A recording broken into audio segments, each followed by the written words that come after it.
let's go ahead and move on to topic number 3, just some listener questions. I believe we have 3 questions today. Let me check the list again. Yeah, we have 3 questions today. So let me ask this. This is from an individual who's just getting into MMA, and they asked, what fights would you recommend fans go back and watch from a historical standpoint if they're just getting into MMA? What are some of your recommendations? I have a couple, but I wanted to see which ones you have first. From like a purely historical? Like, yeah, like you want someone to get excited about MMA and who's watching it for the first time. What fights would you tell them to go watch? I think Forrest versus Bonner. Griffin versus Bonner is always a good fight. It wasn't really technical, but it's essentially the fight that might save the UFC. And just for as pure action and guys just basically fighting, not MMA fighting, but actually fighting, that fight is super important in the UFC's development and build. Holly Holm over Ronda Rousey. That was another huge fight. That was a fight that you know took the UFC to another level just because the upset. I mean, Holly Holm turned into a miniature star for about 3 months. She was on every single show possible, interviewing on every single platform, and Ronda disappeared, which just made the hunger for her attention or her involvement even more crazier. Carano versus Cyborg, once again, not the best fight, but prior to the Rousey versus Holm fight, it's probably one of the, if not the biggest fight, women's fight. McGregor versus Aldo would definitely not, because once again, just the nature of the fight and what the impact that fight had. In McGregor versus Diaz, once again, these aren't the most highly skilled fights or the most evenly matched fights, but they're fights that really are good fights and fights that kind of turn the direction of divisions or the promotion as a whole. So and those are some good options there. I wasn't expecting you to say some of those, even though hearing you say them kind of makes a bunch of sense.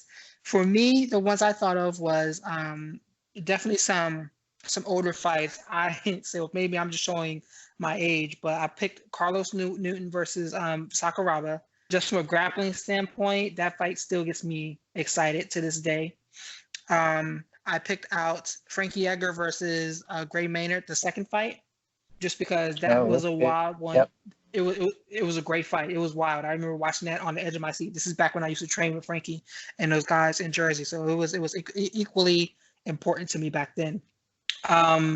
The Uriah Faber versus Jens Pulver fight. You remember that when that one was on WEC? It was like their first widely broadcast out. Yeah. I think that is a very good one too. Another one that stood out to me was Frank Shamrock versus Tito Ortiz, kind of like the crowning of Tito, even though he lost that fight. And I agree with you too on the Cyborg Gina Carano one too, because that is a highly important fight. And just from a straight comical standpoint, Kimbo Slice versus Seth Petrozelli, because that burned down a whole organization.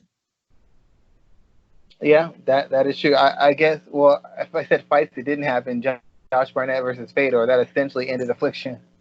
Yeah, it did. It did. And that one was going to be pretty interesting. So I think Josh Barnett would have lost that, but that's neither here nor there. The next question we had is, how big will the first UFC event be when sports are back? So you saw Daniel Cormier's comment about the UFC is going to be putting on big fights, fight week after week, super fight after super fight when they return. So let me ask that question then. What do you think? How big do you think their first event will be when they are fully back?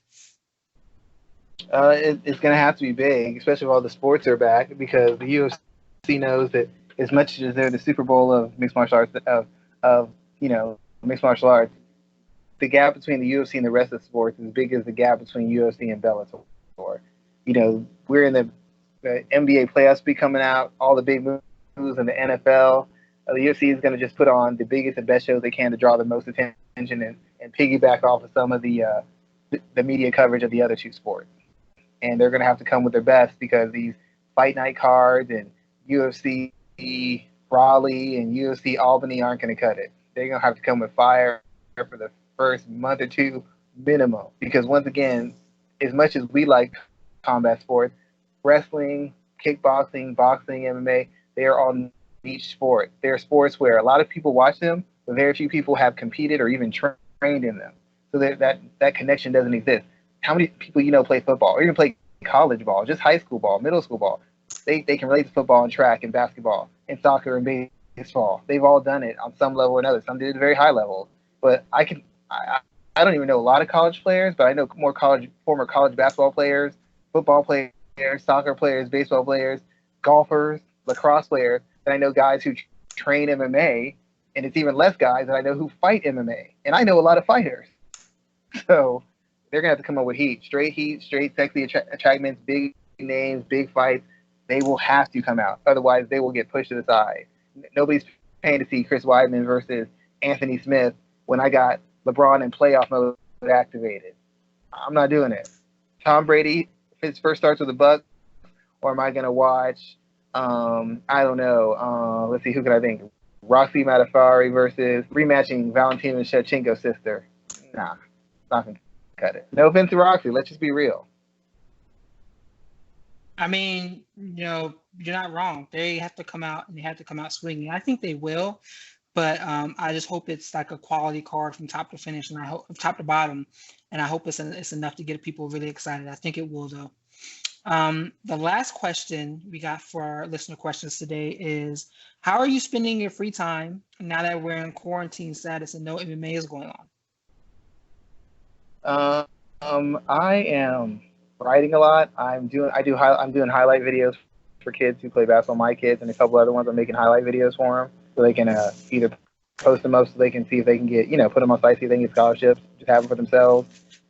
I'm running a lot more, even more now, and I'm make sure my kids do their homework assignments and make sure they're exercising on their downtime so they're not just sitting around eating and doing nothing.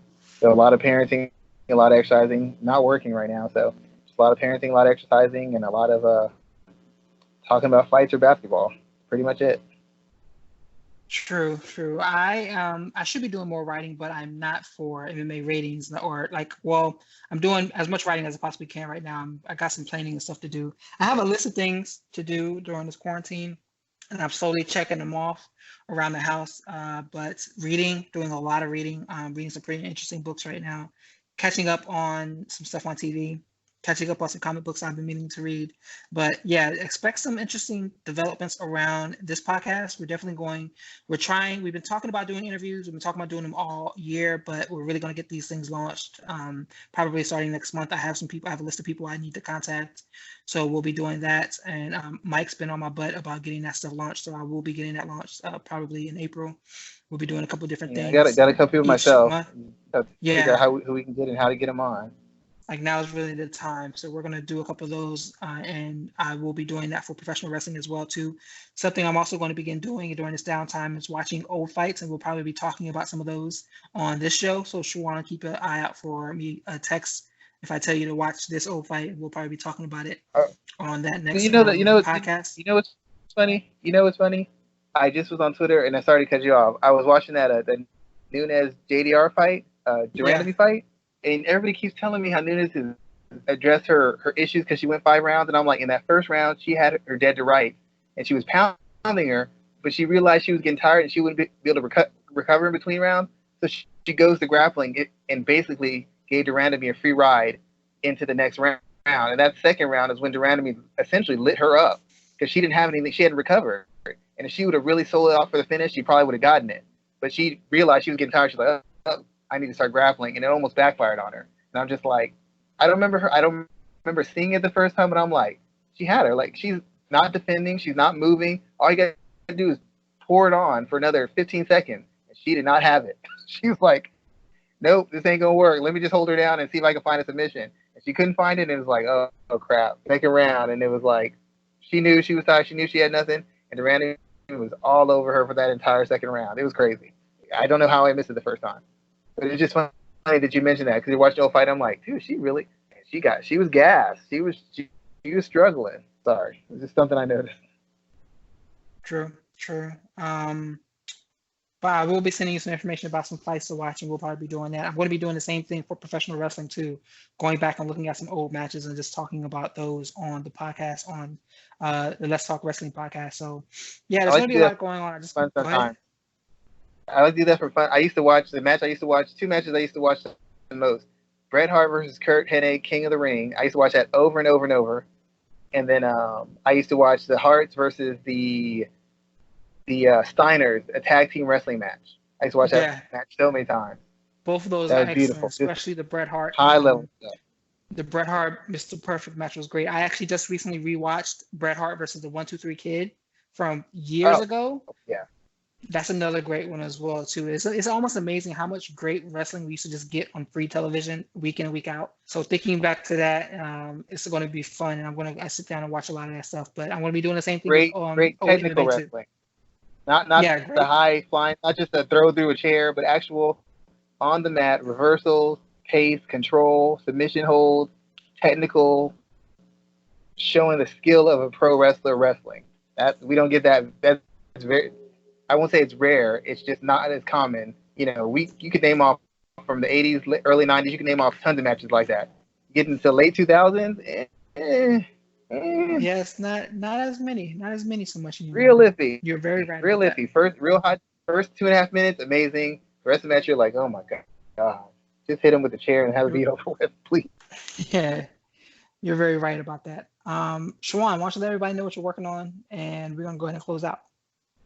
I'm working on my Daredevil piece, seeing as the Black Widow has been pushed back, but I'm going to work on my Daredevil piece. I'm actually going to see, according to Mike, he's going to see if the guy who choreographed Daredevil's fight scenes, he's going to see if he can actually get in touch with him to have him come on the show and kind of talk about it. He was a martial artist, mixed martial artist, and he basically set up all the fight scenes and all the fight choreography for that show, and that was some of the best in that genre of media or film or TV, I guess to be exact. So he's going to see if he can get him to come on the show and kind of talk about his background and talk about his thought process in going over the fight scenes and creating a realistic style for this unrealistic character to use to make the fight more gritty, connect more to the fans, and kind of make it seem like something that could really happen instead of it being so fantastic, I guess.